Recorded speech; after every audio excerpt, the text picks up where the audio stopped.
Halo semuanya, berjumpa kembali dengan Bu April yang pada kali ini akan tetap setia menemani kalian, khususnya anak kelas 5 untuk mempelajari tema 5, subtema 3, pembelajaran 5 dan 6. Nah, sebelum kita memulai pembelajaran hari ini, alangkah baiknya jika kita berdoa. Berdoa menurut kepercayaan masing-masing dimulai. Berdoa selesai.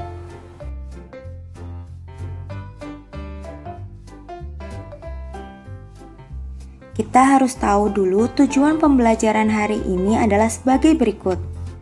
Yang pertama, menentukan pokok pikiran dari teks bacaan. Yang kedua, menyebutkan penyebab perubahan keseimbangan ekosistem dan cara menjaga keseimbangan ekosistem. Yang ketiga, menyebutkan keunikan karakter yang dimiliki topeng Cirebon. Yang keempat, menjelaskan manfaat bahasa Indonesia sebagai alat komunikasi pemersatu bangsa. Letak pokok pikiran itu bisa terdapat di awal paragraf, atau di akhir paragraf, atau awal dan akhir paragrafnya. Ciri-ciri jika pokok pikiran berada di awal paragraf adalah sebagai berikut. Yang pertama, jika kalian menemukan kalimat kedua memuat pengulangan kata. Yang kedua, jika kalian menemukan kalimat kedua mengandung kata ini, itu, dan tersebut. Yang ketiga, jika kalian menemukan kalimat kedua menggunakan kata ganti ia, mereka, dan nya. Nah, ciri-ciri jika pokok pikiran berada di akhir paragraf adalah sebagai berikut. Jika kalian menemukan yang pertama kalimat terakhir terdapat kesimpulan yang ditandai konjungsi oleh karena itu, oleh sebab itu, dan dengan demikian. Atau, jika kalian menemukan terdapat simpulan berupa penegasan dengan kata jadi, bahkan di akhir kalimat. Nah, di sini Bu April sudah punya sebuah paragraf. Kalian coba temukan pokok pikiran dari paragraf tersebut. Apakah kalian sudah menemukan kata kuncinya? Yang mana? Ya, betul, yaitu kata tersebut. Yang mana kata tersebut ini merupakan ciri bahwa pokok pikiran terdapat pada kalimat pertama pada paragraf tersebut. Mudah bukan? Selanjutnya, kita akan mempelajari bahwa faktor penyebab perubahan keseimbangan ekosistem itu ada dua. Yang pertama, faktor alami. Yang kedua, faktor manusia. Contoh faktor alami adalah, ya betul, gunung meletus. Dan contoh faktor manusia adalah, ya betul, itu membuang sampah sembarangan. Nah, sebelumnya kalian sudah mengetahui apa itu ekosistem dan manfaat ekosistem. Ya, betul sekali. Ekosistem itu sangat penting bagi keberlangsungan kehidupan manusia. Oleh karena itu, kalian harus tahu cara menjaga keseimbangan ekosistem. Yang pertama adalah membuang sampah pada tempatnya. Yang kedua, yaitu menanam pohon. Jadi, kalian harus sering-sering menerapkan kegiatan membuang sampah pada tempatnya dan menanam pohon baik di rumah maupun di sekolah untuk menjaga keseimbangan ekosistem. Selanjutnya, kita akan mempelajari keunikan topeng Nusantara.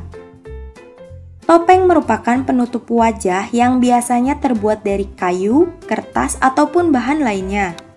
Kota Cirebon memiliki kesenian yaitu topeng.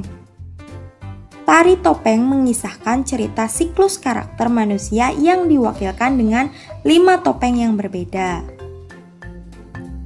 Di sini Bu April sudah punya 5 gambar topeng. Selanjutnya mari kita sama-sama menjodohkan kelima gambar topeng tersebut sesuai dengan nama dan karakternya. Kita mulai dari topeng yang pertama. Topeng apakah itu? Ya, betul, itu adalah topeng Panji. Topeng menggambarkan kesucian bayi yang baru lahir. Selanjutnya topeng yang kedua, topeng apakah itu? Ya, betul, itu topeng kelana. Topeng menggambarkan seseorang yang sedang marah. Selanjutnya topeng yang ketiga, topeng apakah itu? Ya, betul, topeng samba. Topeng menggambarkan wajah anak ceria, lucu, dan lincah. Selanjutnya topeng yang keempat, topeng apakah itu?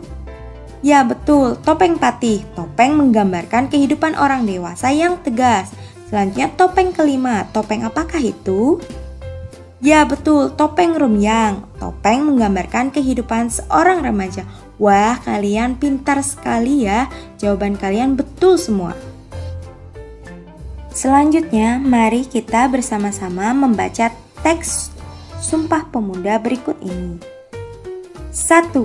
Kami putra dan putri Indonesia mengaku bertumpah darah yang satu, tanah air Indonesia. 2. Kami putra dan putri Indonesia mengaku berbangsa yang satu, bangsa Indonesia. 3. Kami putra dan putri Indonesia menjunjung bahasa persatuan, bahasa Indonesia. Jakarta, 28 Oktober 1928. Nah, apakah kalian tahu bahwa bahasa merupakan alat komunikasi yang berupa sistem lambang bunyi yang berasal dari alat ucap atau mulut manusia?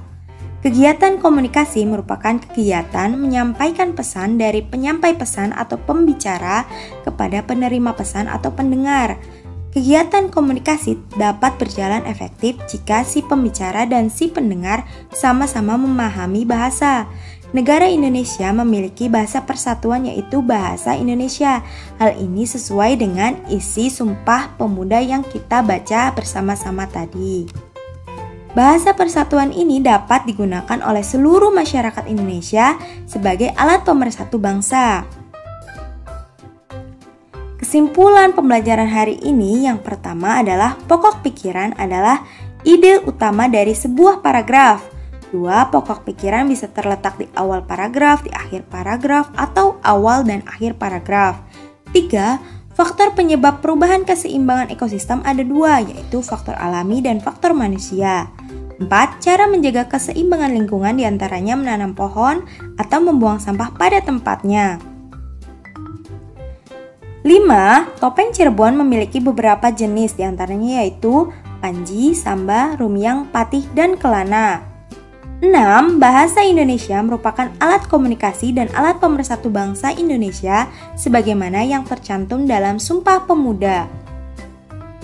Wah, tidak terasa ya kita sudah berada di penghujung pembelajaran hari ini. Nah, alangkah baiknya jika sebelum kita tutup pembelajaran hari ini, kita berdoa terlebih dahulu. Berdoa menurut kepercayaan masing-masing dimulai. Berdoa selesai. Cukup sekian pembelajaran dari Bu April, sampai jumpa di pertemuan berikutnya.